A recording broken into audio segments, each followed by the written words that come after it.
Hi, in this lesson you'll learn about functions and one important function known as the game loop. A function is a block of reusable code used to perform a defined task. Functions can be called or activated automatically or with a command in the program.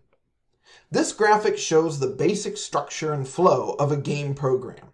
When the script or program begins, a function sets up the game. Once the game world is all set up, the second function begins to loop. As you can see in the purple section, the game loop or main update is where the bulk of the code lies. Game loops are crucial to updating player input, movement of game objects including AI actions, and updating the game rendering or visuals on the screen.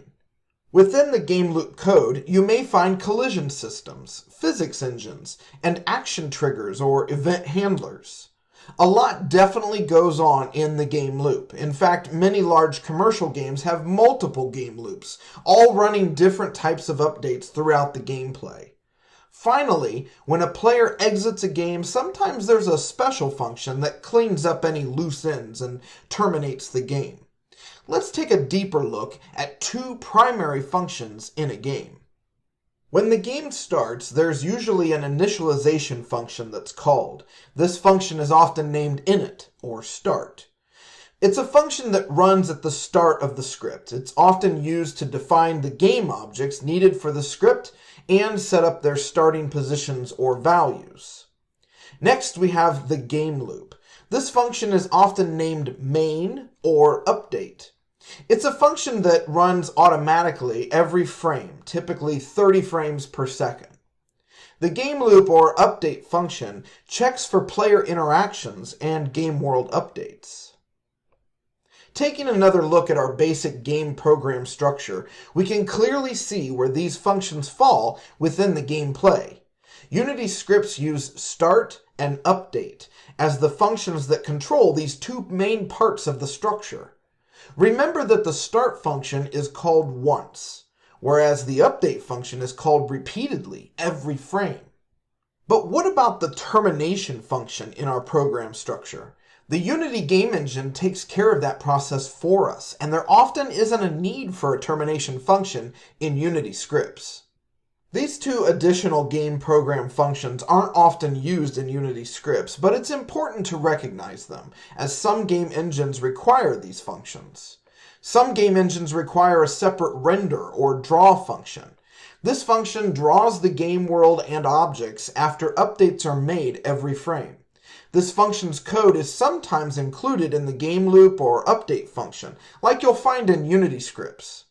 The termination function is sometimes used to remove garbage or any unused game objects to exit the game.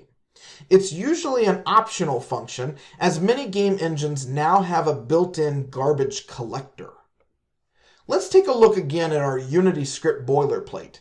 Unity scripts are often in the C# programming language. Functions in C# begin with the command void. So if you see the word void, it's usually safe to assume that's a function or a set of code that can be reused in the script. The first function provided to us in our boilerplate is the start function.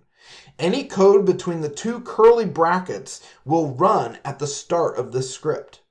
Next, we have our game loop, the update function. Again, any code between those two curly brackets will run every frame, usually at a rate of 30 frames per second. It should be noted that Unity also provides special update functions to better handle physics and cameras.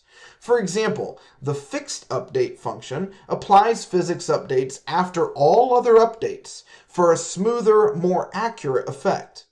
This can be used to update forces on game objects.